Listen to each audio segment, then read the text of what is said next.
Olá, alunos do 8º ano, sejam muito bem-vindos a mais uma aula de ciências. Eu sou a professora Andressa Primavera. Nesse momento, vamos ver o objeto de conhecimento da aula de número 30. No objeto de conhecimento, mecanismos reprodutivos. E no detalhamento, diversidade de métodos contraceptivos. Então vamos à nossa aula.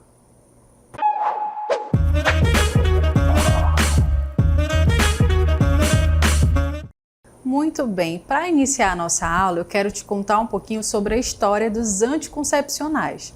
Você sabia que esse feito foi um marco assim revolucionário? Primeiro eu quero apresentar para vocês os 3 personagens envolvidos aí nessa história da produção do primeiro anticoncepcional oral, mais conhecido como pílula anticoncepcional. A gente tem aí a Margaret Sanger, a Catherine e o Gregory Pincus. Todos esses aí estavam envolvidos em um engajamento, de um controle da natalidade, gente. A gente está falando aí de século XX e nesse momento, nesse contexto, o mundo estava se reorganizando aí após uma guerra e aí a gente tem a participação ativa de mulheres, na sociedade. Primeiro porque elas estavam procurando ali, a validação do voto feminino, entre outros aspectos de inserção da mulher na sociedade. Mas a Margaret Sanger, ela era uma enfermeira ativista pelos direitos da mulher e ela percebeu que a questão social, ou seja, a pobreza de certas famílias estava diretamente relacionado com a quantidade de filhos que essas mulheres tinham. Então ela percebeu que aquelas mulheres que tinham mais de 5, 6, muitas vezes até 10 filhos, elas tinham uma condição financeira bem inferior àquelas que podiam ter menos filhos. Fora que essa questão de ter muitos filhos, poderia tirar ali o privilégio dessa mulher estudar, de se inserir no mercado de trabalho. Então ela procurou ali, um meio de fazer com que essas mulheres tivessem a oportunidade de decidir quando e como ter os seus filhos. Foi aí que ela se associou a Catherine, que era uma bióloga, que ela foi ali uma herdeira em um momento da sua vida. Ela perdeu seu marido, se tornou herdeira e com esse valor, com essa quantia que ela recebeu de dinheiro, ela pôde auxiliar a Margaret a investir nas pesquisas científicas para desenvolver então esse método contraceptivo. E foi aí que elas encontraram o Gregory Pincus, que era então um doutor, um PhD, também biólogo, e que era pesquisador dessa área de natalidade. E aí foi quando ele, juntamente com o apoio delas, o apoio financeiro e também o apoio da enfermeira Margaret Sanger, conseguiram ali desenvolver um mecanismo de conseguir evitar uma gravidez indesejada através da pílula, mais conhecida aí como a pílula anticoncepcional, certo? Então, isso aí só para contextualizar você que esse feito foi histórico, porque até então as mulheres não tinham aí essa capacidade, de decidir a respeito do controle da natalidade. E aí a gente vai avançar para ver que existem outros métodos contraceptivos que são também eficazes, para decidir qual é o melhor momento de engravidar, de ter ali os seus filhos, tanto para mulheres quanto para homens também, porque é uma questão ali da família, do casal, para decidir. Bom, a gente vê aí, olha, alguns métodos contraceptivos. Os métodos contraceptivos anticoncepcionais são métodos ou técnicas que podem ajudar a evitar a gravidez. Além disso, alguns deles previnem contra infecções sexualmente transmissíveis. Bom, você vê aí que a gente tem uma diversidade, A gente observa aí que existem as pílulas, mas existem também as injetáveis, existem outros métodos, os de barreira, E aí eles vão ser diferentes. Esses métodos, vão depender das características de cada pessoa. Vamos conhecer aí, então, os principais tipos. A gente observa aí o primeiro deles, que é o hormonal, tá? Esses hormonais, eles contêm hormônios sintéticos que são similares aos produzidos naturalmente pelo corpo feminino, como o estrógeno e a progesterona. Então observem aí que são substâncias que o próprio organismo feminino eles possuem, tá? E eles vão estar contidos nesses medicamentos. Geralmente os métodos atuam impedindo a liberação do ovócito.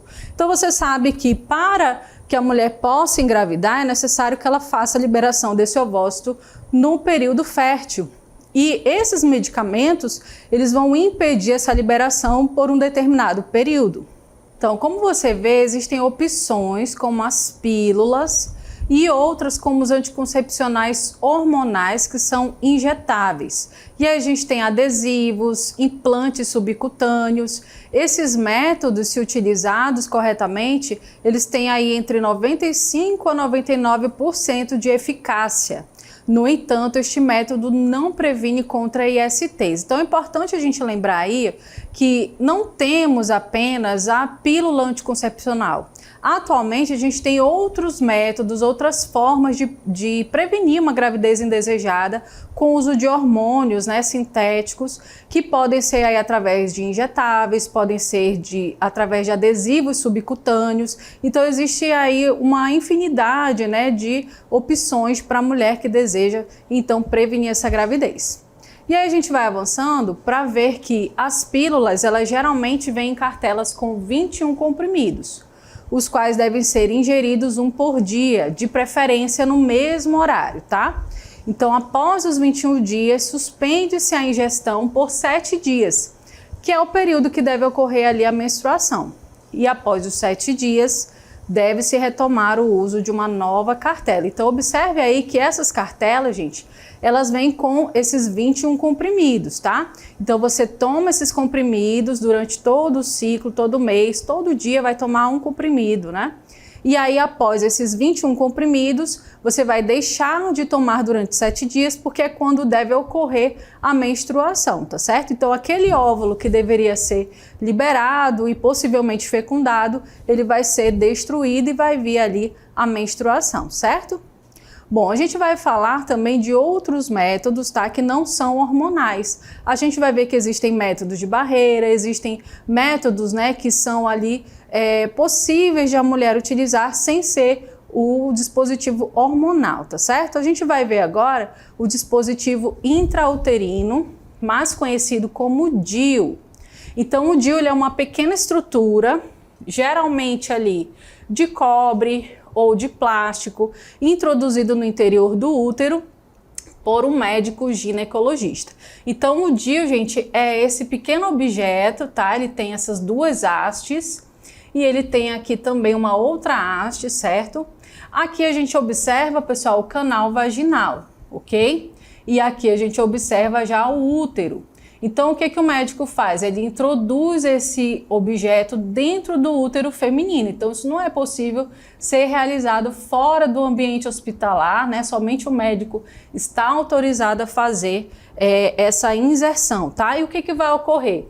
Observe que ele vai obstruir essa passagem das tubas uterinas. Lembre-se aí que o óvulo ele vai partir aqui, olha, dos ovários, e ele vai ficar disponível nestes tubos, tá? Então o que que vai acontecer? Ainda que o espermatozoide consiga alcançar essa região e fecundar o óvulo, esse óvulo não vai conseguir passar para essa cavidade e assim se instalar no útero, né? Dando ali o desenvolvimento, o prosseguimento da gestação, tá?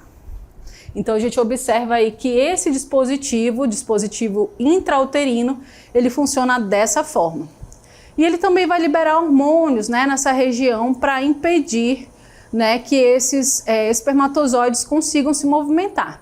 Então esse dispositivo libera hormônios ou substâncias químicas que alteram a mobilidade dos espermatozoides ou provocam mudanças no endométrio.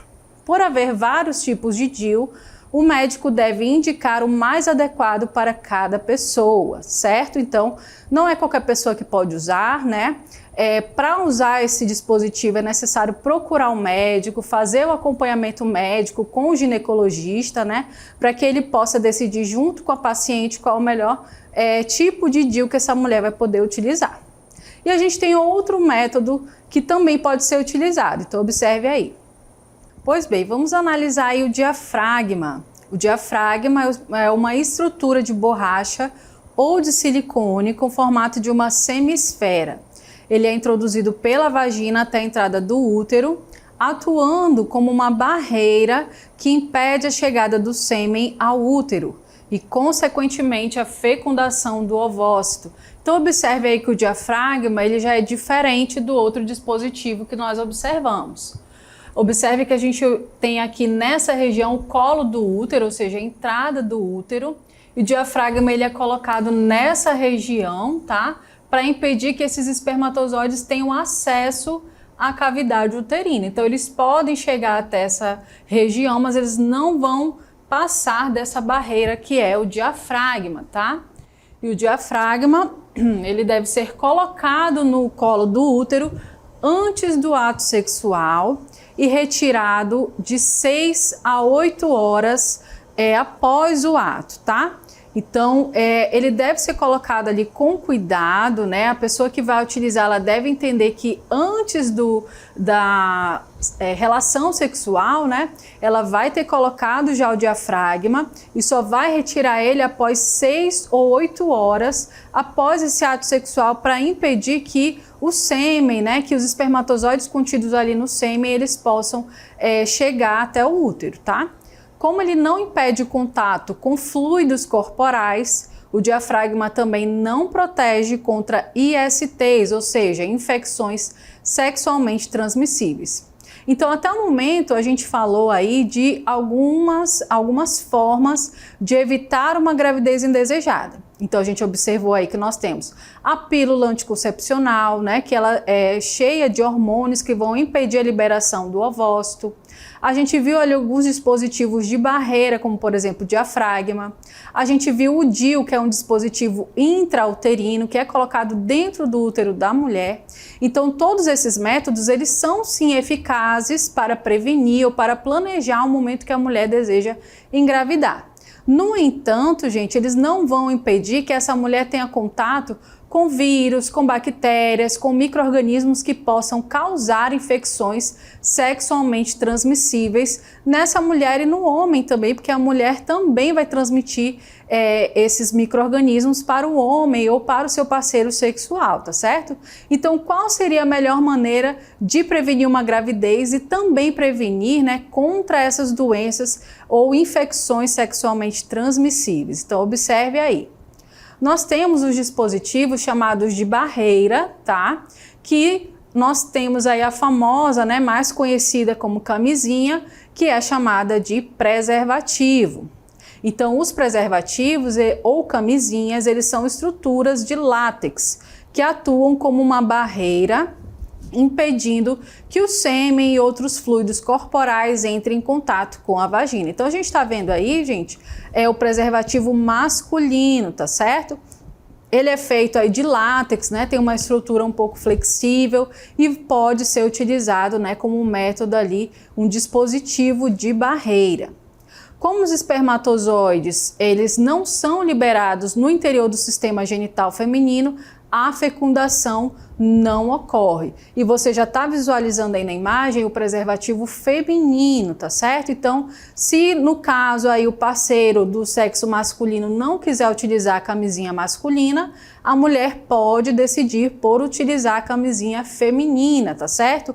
O que não pode acontecer é os dois utilizarem ao mesmo tempo. As pessoas têm ali a ideia errada, né, de que ambos os parceiros sexuais, se usarem ao mesmo tempo, terão uma proteção maior, quando na realidade isso não acontece. Por quê? Por elas serem de látex, né, uma espécie de borracha, elas podem friccionar e acabar se rompendo. Então o ideal é que um dos parceiros possam utilizar, ou a masculina ou a feminina, tá certo? E como a gente viu aí, eles são os mais seguros na hora de proteger, né, contra infecções sexualmente transmissíveis, porque eles não vão permitir que as pessoas tenham ali troca de fluidos corporais no momento da relação sexual, tá certo?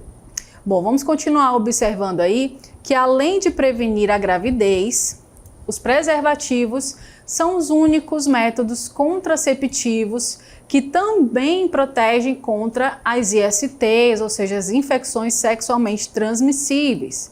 Isso porque impede o contato direto com os órgãos genitais, barrando consequentemente a troca de fluidos corporais entre parceiros. Então, observe aí que é muito importante a gente saber dessa informação, porque muitas pessoas acabam tendo ali o medo, né, o receio de ter uma gravidez indesejada, quando esse seria até o menor dos problemas, né, no caso em que a pessoa não tem ali uma prevenção no momento da relação sexual. Então é interessante a gente saber que, além de prevenir uma gravidez, o mais importante é cuidar da saúde, né, da sua própria saúde. Então, no momento de decidir qual seria o melhor método contraceptivo, é importante pensar, né, primeiro na própria saúde, na saúde do parceiro, né, e também sobre o momento certo de desenvolver uma gravidez, uma gestação, se é o melhor momento para ambos, né, de ter ali uma nova vida, né, uma criança ali dentro, né, desse casal. Então é importante sempre conversar, é importante sempre buscar informações, né? Hoje em dia nós temos ali bastante informações disponíveis, basta um clique, né, na internet para saber um pouco mais. Mas o interessante mesmo é que você procure antes o médico, se informe, né, qual seria o melhor método ali específico para você, de acordo com a sua situação, né? Claro, a gente está falando aí de adultos. Quando a gente fala de adolescentes, de menores de 18 anos, o ideal é que não tenha, né, a gravidez naquele momento. Mas isso não significa que não possa procurar um médico para começar a se informar, para começar a entender, compreender um pouco mais das consequências, né, de se iniciar uma vida sexual. Então, a informação sempre é importante. E para a gente continuar, observe aí que os preservativos, eles têm, né, um índice de falha que varia entre 3% a 21% e que geralmente é ocasionado por erros durante a colocação ou a retirada da camisinha. Então, muitas vezes esses dispositivos, né, eles vão ter falhas, mas essas falhas elas podem estar muito mais associadas à forma como a pessoa manipula, como ela usa, do que propriamente ao dispositivo, tá certo? Então, a camisinha ela tem sim um alto índice, né, de eficácia. Não quer dizer que ela não possa falhar, que ela não possa se romper, ou que ela já não possa vir, né, com algum tipo ali de falha, mas é interessante a gente ver que muito, né, dessas falhas elas estão relacionadas à forma como a pessoa não aprendeu, né, a utilizar, não observou ali as informações, não consultou o médico antes para saber, né, informações de como utilizá-lo. Então, a gente precisa sempre lembrar, né, que é preciso saber também como usar esses métodos.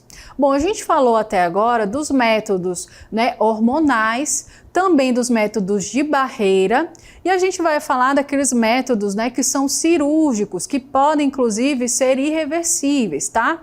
Então existem métodos que podem evitar a gravidez indesejada, e esses métodos são cirúrgicos. A gente conhece aí pelo nome de vasectomia e laqueadura.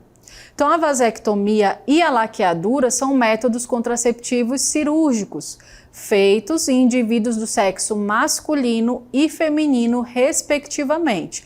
Então, nesse caso, gente, esses tipos de métodos, serão utilizados mais por pessoas mais maduras, né? Pessoas que talvez até já tiveram filhos e querem interromper definitivamente ali, né, a sua reprodução, tá? Então, no caso da vasectomia, como é que funciona? Ela é realizada nos homens e a laqueadura nas mulheres. Então, vamos observar como é que funciona a vasectomia. Observe aí que na vasectomia, o corte é feito nos ductos deferentes, os quais são amarrados e cauterizados, ou ainda fechados com grampos. Esse procedimento impede que os espermatozoides produzidos no testículo cheguem à uretra. Então vamos observar aqui, olha, nós temos o aparelho genital masculino, tá certo? Aqui a gente tem a presença do testículo, que é onde os espermatozoides são produzidos, tá? Esses espermatozoides, no momento ali, né, da ejaculação, eles vão subir por esse canal, que é o canal deferente, e depois eles vão chegar até a uretra, tá? Então a uretra a gente aprende, né, que ela fica dentro aí do pênis, o órgão sexual masculino. Bom, então o que acontece na vasectomia? Eles realizam um corte nesse canal, tá? Então um procedimento cirúrgico, e esse corte ele interrompe a subida dos espermatozoides, então eles agora terão a sua passagem bloqueada e não vão chegar ali na uretra. Consequentemente, esse homem não vai ter a capacidade, né, de eliminar esses espermatozoides, eles não vão chegar no aparelho genital feminino, tá certo? Ah, mas será que isso vai incapacitar esse homem, né? Será que ele não vai mais conseguir ter relações normalmente? Não, gente, esse método ele não tem nada a ver, tá, com a vida, a atividade sexual desse homem. Ele vai realizar ela normalmente. A única diferença é que esses espermatozoides não vão mais estar presentes, né, no momento da ejaculação, tá certo? Então, alguns homens até têm uma certa resistência a esse método, achando que isso pode interferir na vida sexual deles, quando na verdade não interfere em nada. Vai apenas interferir mesmo na liberação desses espermatozoides, que são as células reprodutivas. Se não tem espermatozoide no sêmen, logo ele não vai poder gerar filhos, tá certo? Esse método ele é irreversível, tá? Na maioria das vezes. A gente sabe que a cada vez mais, né, a ciência, a medicina tem avançado e algumas dessas cirurgias podem ser revertidas, né? Mas na maioria das vezes elas são irreversíveis. Isso é a vasectomia, a gente falou aí na questão dos homens, né? E nas mulheres, como é que funciona? Aí a gente tem a laqueadura. Na laqueadura, também chamada de ligação tubária, as tubas uterinas são cortadas, amarradas e cauterizadas ou fechadas com grampos. Esse procedimento impede o encontro dos espermatozoides com o ovócito. Então observe aí que nós temos o aparelho reprodutor feminino, tá? A gente está observando aí o útero da mulher, né? As trompas, cavidade uterina. E o que vai acontecer? Na cirurgia, o médico ele vai realizar um corte, tá? Justamente aqui nessa área, olha, das tubas uterinas, ok? Então o óvulo ele deve sair aqui dos ovários e ir pelas trompas, né, ou tubas uterinas, até encontrar o espermatozoide. Mas se essa mulher passou aí pela laqueadura, aí o médico vai fazer o quê? Ou ele vai cortar, tá? Vai interromper ali essa tuba e vai amarrar em ambos os lados, ou ele vai cauterizar ambos os lados, né? E essa região vai ficar totalmente fechada, ou ele vai fazer uma amarração apenas para interromper esse fluxo aí do ovócito, né? Do óvulo, para esse tubo, para essa tuba uterina. Dessa forma, essa mulher, ainda que ela libere o óvulo, ainda que ela venha ter, né, a liberação desse ovócito, e ainda que o espermatozoide chegue até essa região, ele não vai ser fecundado. Por quê? Porque ele não vai voltar, né, para essa cavidade uterina, tá certo? Então, o óvulo não vai conseguir passar por essa interrupção, por esse corte, né, feito durante a cirurgia, e aí o óvulo não vai ser fecundado, tá certo? Bom, então esse método é um método de laqueadura utilizado nas mulheres, tá bom?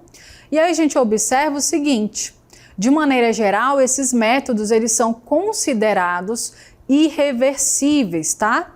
Incapacitando a reprodução no ato sexual. Portanto, geralmente são indicados apenas a pessoas com pelo menos 2 filhos e que sejam maiores de 25 anos de idade.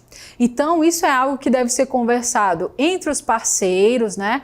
Geralmente ali os casais ou famílias, né, que já têm filhos é que decidem, optam por realizar esse tipo de procedimento. E aí, como a gente viu, a pessoa precisaria ter no mínimo 25 anos ou no mínimo 2 filhos. Mas a gente sabe que existem contextos, né, em que até uma certa idade mais nova, mais jovem, algumas mulheres já têm mais do que 2 ou 3 filhos e elas já podem procurar, né, o centro de saúde, procurar uma UBS próxima às suas casas, né, para poder conversar ali com o profissional da saúde e decidir se esse seria o melhor método para prevenir, né, uma nova gravidez. Então, como a gente está, né, falando, como a gente está sempre reforçando, a informação, a procura, né, por profissionais da saúde que podem orientar da melhor forma possível é a solução para a pessoa decidir que método contraceptivo seria o mais indicado para a sua realidade, porque cada família vai ter uma realidade diferente, né? Os homens também podem fazer a procura, né, dos profissionais da saúde, da mesma forma, para decidir se a vasectomia seria ali, né, a melhor forma de prevenir uma gravidez indesejada. Sempre lembrando, gente, mesmo a cirurgia, ela vai impedir que a pessoa tenha ali uma nova gravidez que possa gerar filhos, mas ela não vai impedir que a pessoa possa adquirir uma doença, uma infecção sexualmente transmissível se ela mantiver uma relação sexual sem o uso de preservativos. Então, sempre é importante a gente lembrar desse ponto, tá bom? Bom, a gente observou aí alguns métodos, né? Mas existem aqueles métodos que são considerados comportamentais. Então, vamos observar. Observe aí que existem os métodos comportamentais, que são conhecidos como coito interrompido e tabelinha. No caso do coito interrompido, consiste em retirar o pênis da vagina pouco antes da ejaculação. Já a tabelinha consiste em evitar manter relações sexuais durante o período considerado fértil. Então, esses dois métodos, gente, eles são utilizados por muitos casais, né? O problema deles é que eles são métodos comportamentais e não são nada precisos, tá? Tanto o coito interrompido quanto a tabelinha, eles não são, né, garantia de que a pessoa não pode, né, engravidar e muito menos garantia de que pode contrair uma doença, né?